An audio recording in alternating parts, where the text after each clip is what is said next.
Hello नमस्कार good morning सुप्रभात मेरे दोस्तों। मैं आपका भाई आपका दोस्त अपने इस यूट्यूब चैनल पर आप सभी का फिर से स्वागत करता हूं और अपने उसी मोटिवेशनल कोट के साथ कि ना रुकूंगा ना झुकूंगा सिर्फ करके दिखाऊंगा। हमारा मॉडल पेपर नंबर जो 10th क्लास की डेस्क वर्क के अंदर दे रखे हैं उसमें आज हमारा लास्ट मॉडल पेपर है, यानी कि मॉडल पेपर नंबर है 10। देखिएगा ये सारे के सारे जो मैंने आपको मॉडल पेपर करवाए उस हर एक मॉडल पेपर के अंदर आपने बिल्कुल एकदम से सीरियल वाइज देखा।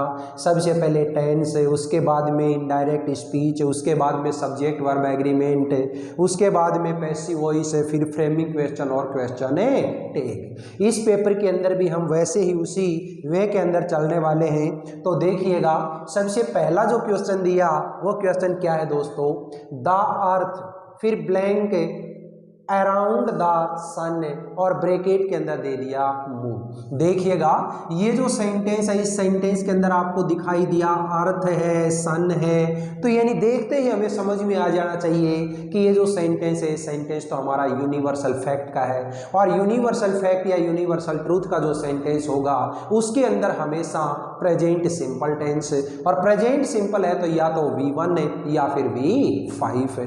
अब आप V1 लगाओगे या V5 लगाओगे वो कौन बताएगा, सेंटेंस का सब्जेक्ट है, तो सब्जेक्ट सिंगुलर है तो आप भरिएगा V5 यानी कि मूव्स। ठीक है, the earth moves around the sun. Next example देखिएगा, पीपल फिर blank Prem Kumar sarpanch last year और ब्रैकेट में है इलेक्ट। देखिएगा ये जो सेंटेंस है इस सेंटेंस के अंदर मुझे एक एडवर्ब पकड़ में आई लास्ट ईयर, और लास्ट ईयर जो होता है ये तो कौन से टेंस की एडवर्ब होती है, पास्ट सिंपल की। और पास्ट सिंपल जो है उस पास्ट सिंपल के अंदर तो हमेशा V2, और V2 होगा तो आप इलेक्ट का V2 क्या करोगे, इलेक्टेड। ठीक है दोस्तों, पीपल इलेक्टेड प्रेम कुमार सरपंच लास्ट ईयर। ठीक है, लोगों ने पिछले साल प्रेम कुमार को सरपंच चुना था।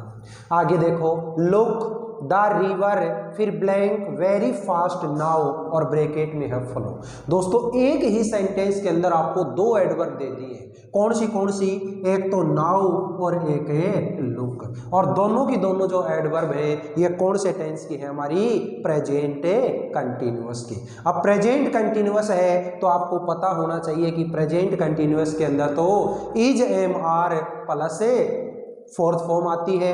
तो यहाँ पे द रिवर सिंगुलर है और सिंगुलर के लिए क्या लगाओगे आप, इज, और यहाँ पे इसकी ING फॉर्म करोगे तो क्या हो जाएगी, फ्लोइंग। ठीक है, the look the river is flowing very fast है नाउ। देखो नदी अब बहुत तेज बह रही है। आगे देखिएगा, ऑल द स्टूडेंट्स फिर blank before the examination started. देखिएगा आपको मैंने बिफोर और आफ्टर दो चीज बताई थी, और दोनों की दोनों जो एडवर्ब होती हैं वो एडवर्ब होती है हमारी पास्ट परफेक्ट टेंस की। याद रखिएगा जब भी बिफोर से कोई दो सेंटेंस जुड़े हुए हों तो पहले वाला जो सेंटेंस होता है उसके अंदर हमेशा हैड और V3, और दूसरे वाला सेंटेंस होता है उसके अंदर है V2। देख लो यहाँ पे ऑलरेडी V2 दे रखा है तो इस तरफ क्या आ जाएगा, हैड और V3, और हैड और V3 अगर करोगे तो यहाँ पे ये लीजिए हैड और V3 किसका करना है, कम का। याद रखना कम जो वर्ब होती है इसकी फर्स्ट फॉर्म कम है, सेकंड फॉर्म होती है केम और थर्ड फॉर्म होती है कम। ठीक है, कम केम कम। ठीक है, तो ये यूं की यूं यहाँ पे जो कम दे रखी है इसको आप फिलअप कर दो। All the students had come before the examination started. Indirect speech देखिएगा, और इनडायरेक्ट स्पीच है इसके अंदर फर्स्ट सेंटेंस क्या दिया, Swami said to me are you really very sleepy. मैंने तो जब भी आपको इनडायरेक्ट स्पीच पढ़ाई उस टाइम पे केवल एक ही चीज बताई कि आप ये जो हमारी रिपोर्टेड स्पीच होती है इस रिपोर्टेड स्पीच का जो सेंटेंस है इसमें टाइप फाइंड आउट करो और टेंस फाइंड आउट करो।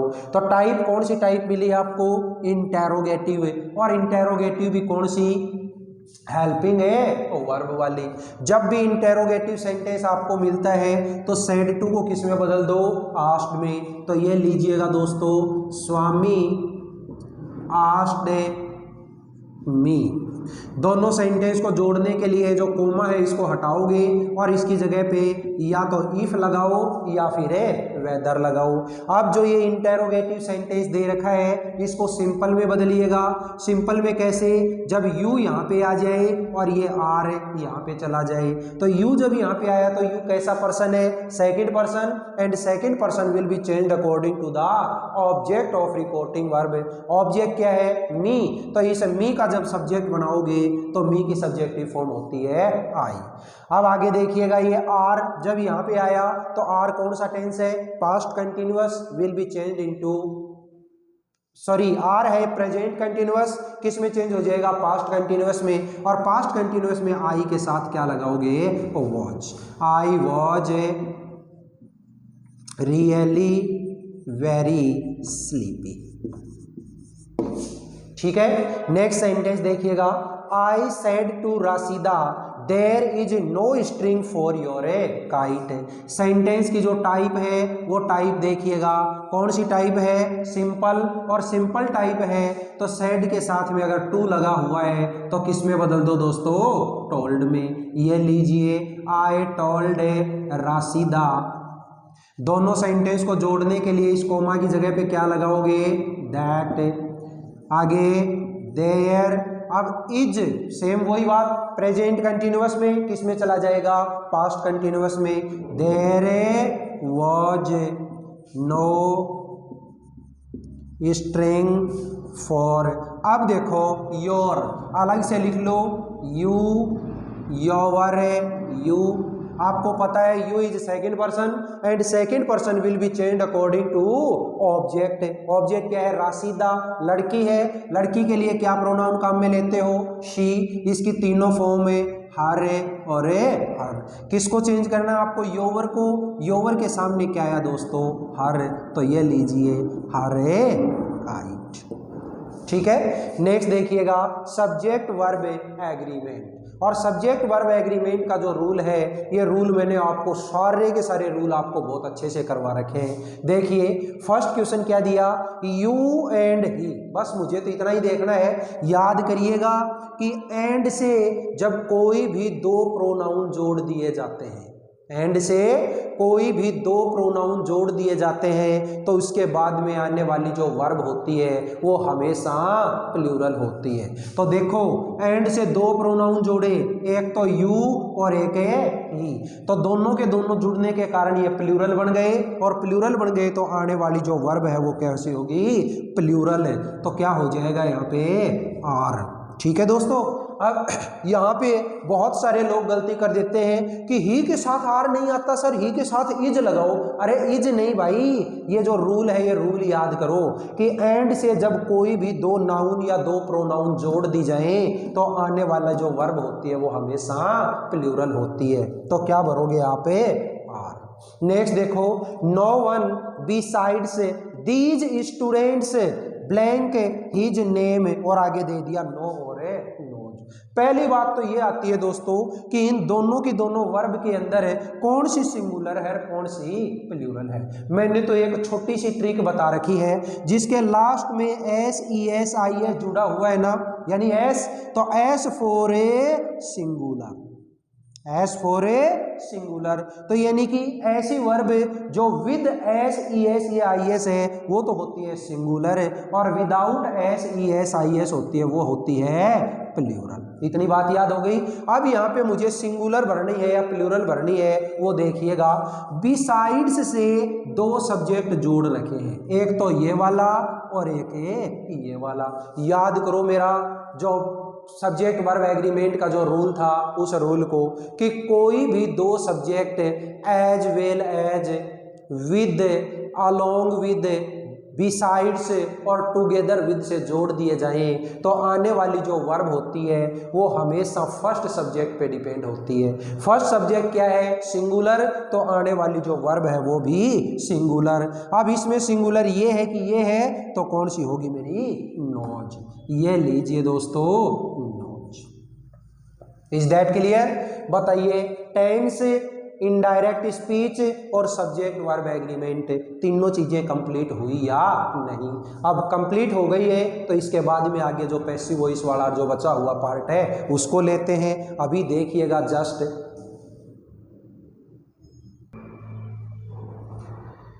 हाँ जी दोस्तों देखिएगा, पैसिव वॉइस जो है, इस पैसिव वॉइस के अंदर है, आप लोगों ने देखा कि फर्स्ट क्वेश्चन क्या है, nobody can solve your problem. देखिए नोबडी कैन है क्या, अब कुछ और है, यही है, nobody can solve your problem. देखिएगा ये जो पैसिव वॉइस का क्वेश्चन है, इस पैसिव वॉइस के क्वेश्चन में मुझे तो केवल और केवल ऑब्जेक्ट से मतलब है। ऑब्जेक्ट को मैंने पकड़ा तो देखिएगा योर प्रॉब्लम, ठीक है। फिर इसके बाद में आपने देखा क्या है मॉडल, तो मॉडल कौन सा, कैन, सेम कैन, यूं का यूं काम में ले लो। इसके बाद में आपको पता है मॉडल वाले क्वेश्चन के अंदर मुझे अपनी तरफ से बी लगाना पड़ता है। वो क्यों लगाना पड़ता है वो देखिएगा। मेन जो वर्ब है, इस मेन वर्ब की कौन सी फॉर्म आती है, थर्ड फॉर्म, सॉल्व्ड। अब ये जो नोबडी होता है इसको यहाँ पे लाने की जरूरत नहीं है। क्यों नहीं है, इसका कारण देखिएगा।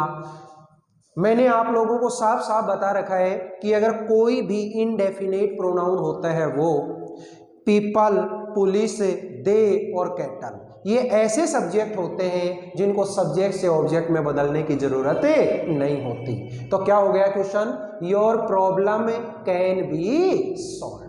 ठीक है दोस्तों, अब ये बी क्यों आया ये देखो, यहां पे मैं आप लोगों को थोड़ा सा समझाना चाहूंगा। देखिएगा ये जो बी है, इस बी के आने का यहाँ पे मेन कारण क्या होता है। आपको पता है मेन जो वर्ब होती है पैसिव वॉइस में, इसकी फॉर्म कौन सी आती है, हमेशा थर्ड फॉर्म सोल्ड। ठीक है, ये देखिएगा जो मॉडल होते हैं जितने भी हमारे, उस मॉडल के बाद में जो वर्ब आती है वो वर्ब कौन सी होती है, हमेशा फर्स्ट फॉर्म है। लेकिन पैसिव वॉइस क्या कहता है, पैसिव वॉइस कहता है कि हमारी जो वर्ब आएगी वो वर्ब कौन सी होगी, थर्ड फॉर्म। अब क्या हुआ कि इस मॉडल और ये जो वर्ब थी इसके बीच में हो गई लड़ाई। अपने को सीधी सी समझ में आती है बात, तो जब भी दो लोगों के बीच में लड़ाई हो जाती है तो किसी ना किसी तीसरे को तो सुलझाने के लिए आना ही पड़ता है। और इंग्लिश के अंदर ये मान के चलो लड़ाई सुलझाने का काम केवल और केवल एक ही आदमी का है, और उसका नाम क्या है दोस्तों, बी। ये बी है, ये इनके बीच में आके बैठ गया, बोला भाई तू भी शांत हो जा और तू भी शांत हो जा। मॉडल के तो अब ये दिक्कत नहीं रही कि मेरे बाद में थर्ड फॉर्म क्यों आई, ठीक है, क्योंकि इसके बीच में तो एक जना और आ गया। और ये जो वर्ब है पैसिव वॉइस वाली, इसके साथ में इसके लिए मतलब ये नहीं रहा कि मेरे साथ में मॉडल है क्यों आया।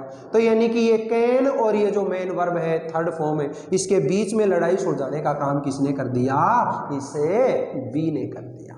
क्लियर हो गई ना बात, इसलिए यहां पे क्या आया, ये बी। नेक्स्ट देखिएगा, the doctor is going to operate upon the patient.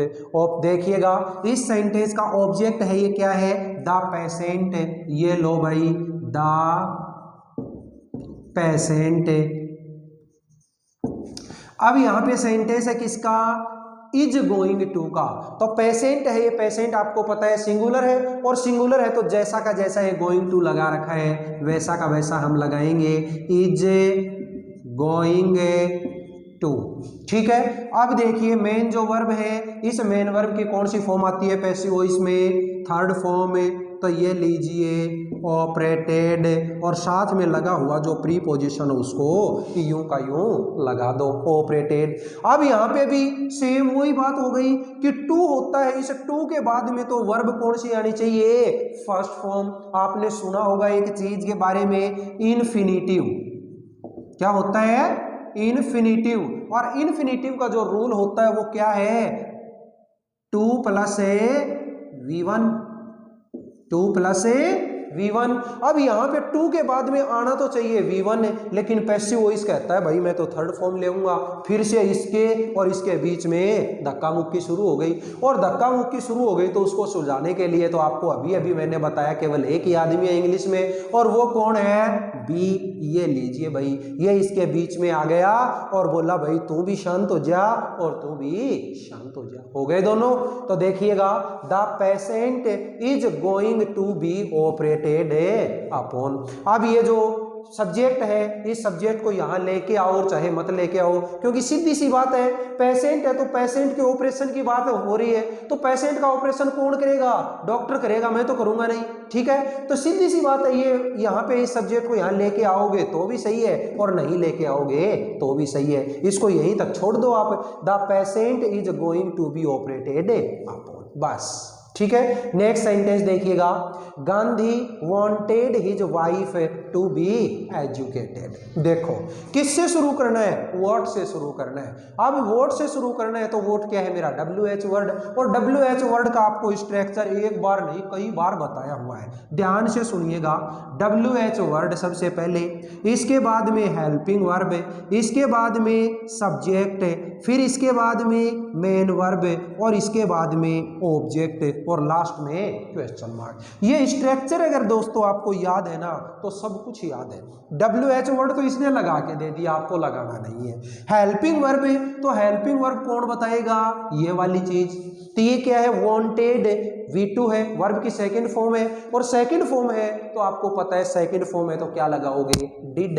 ये लीजिए मैंने लगा दिया डिड। अब इसके बाद में सब्जेक्ट, सब्जेक्ट क्या है? गांधी जी, तो ये लीजिए गांधी जी को ले आए, यहाँ पे ले आए। इसके बाद में मेन वर्ब, तो मेन वर्ब क्या है इसमें? वांटेड। और याद करिएगा, जब भी किसी सेंटेंस के अंदर डू, डज और डिड आ जाता है तो इसके बाद में हमेशा वर्ब की फर्स्ट फॉर्म। तो फर्स्ट फॉर्म क्या है यहाँ पे? वांट। आगे जो बचा हुआ पार्ट ऑब्जेक्ट है वो क्या है? हिज वाइफ टू बी, और लास्ट में क्या लगा दो वहां पे? Question mark. What did Gandhi want his wife to be. Gandhi ji अपनी वाइफ से क्या चाहते थे? क्या चाहते थे कि उसकी जो वाइफ है वो क्या हो? पढ़ी लिखी हो, एजुकेटेड हो। ठीक है, नेक्स्ट देखिएगा क्वेश्चन 10।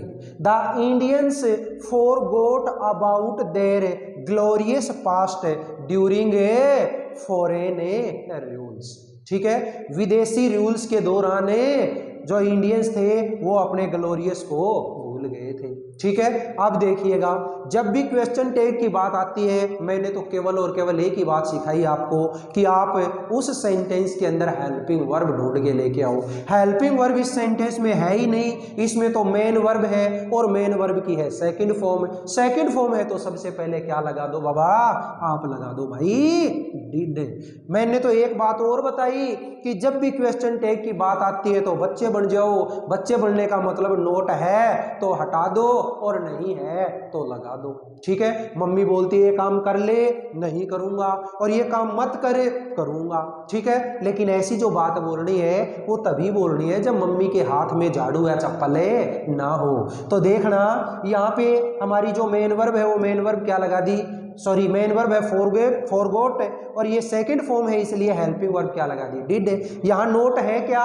नहीं है। नहीं है तो लगाओगे, और लगाओगे तो डिड नोट को शॉर्ट में क्या लिखोगे आप? डिडंट। ये लीजिए दोस्तों डिडंट। अब इस सब्जेक्ट को जब यहाँ पे लेके आओगे तो सब्जेक्ट देखिए क्या है? The Indians. प्लूरल है, और प्लूरल के लिए कोई थर्ड पर्सन प्रोनाउन क्या होता है? दे होता है। ये लीजिए डिडंट दे। बोलिए दोस्तों, ये पूरा का पूरा जो मॉडल पेपर है ये आपको समझ में आया या नहीं आया? और देख लो, जिस दिन से मैंने ये जो मॉडल पेपर आपके शुरू किए थे, हर रोज मैंने आपको एक क्लास प्रोवाइड करवाई।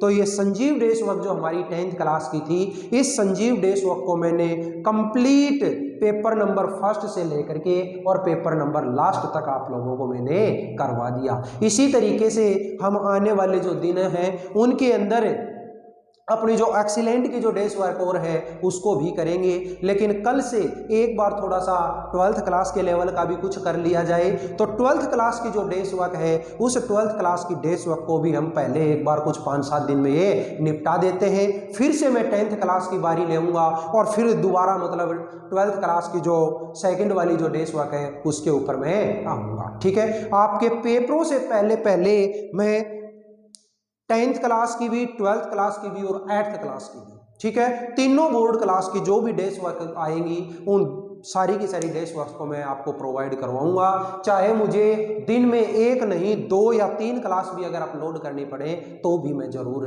करूंगा, लेकिन पेपरों से पहले पहले आप लोगों को ये पूरा का पूरा कंटेंट मैं प्रोवाइड करवाऊंगा दोस्तों। ठीक है, अब मैं आपके लिए अगर इतनी मेहनत कर रहा हूं तो आपका भी फर्ज बनता है कि आप भी मुझे सपोर्ट करें। और सपोर्ट में कोई ऐसा नहीं है कि आपको मुझे धक्के लगाने हैं, सपोर्ट के अंदर यही है कि आप अपना जो ये चैनल है इस चैनल को सब्सक्राइब करें, अपने दोस्तों से भी करवाएं और रोजाना जो वीडियो आपको मिलती है उस वीडियो को आप कंप्लीट देखें ताकि हमें भी उसके अंदर कुछ सीखने को मिल सके और इसके अंदर आपका और मेरा दोनों का भला हो सके। ठीक है दोस्तों, ये वीडियो अगर आपको पसंद आए तो आप ज़्यादा से ज़्यादा अपने इस वीडियो को लाइक करें, शेयर करें, कमेंट बॉक्स में कमेंट जरूर किया करें और चैनल है इस चैनल को आप सब्सक्राइब करके पास वाले बेल आइकन को जरूर प्रेस कर लें ताकि मिलने वाली जो नई वीडियो है अगले नेक्स्ट दिन की उसका नोटिफिकेशन आपको ऑन द स्पॉट मिल सके। और ऐसे बहन भाई जो हमारे इस पिलानी क्षेत्र के आसपास रहने वाले हैं उनके लिए हमारा ऑफलाइन ट्यूशन सेंटर है, लाइफ लाइन ट्यूशन सेंटर, जो कि पिलानी में हीरो एजेंसी के जस्ट सामने है, वहां भी आप कांटेक्ट कर सकते हैं। ठीक है दोस्तों, फिर मिलेंगे अपन अगली क्लास में, तब तक के लिए हंसते रहिए, मुस्कुराते रहिए और बहुत आनंद के साथ में अपने इन वीडियोज का फायदा उठाते रहिएगा। All the best, see you again tomorrow.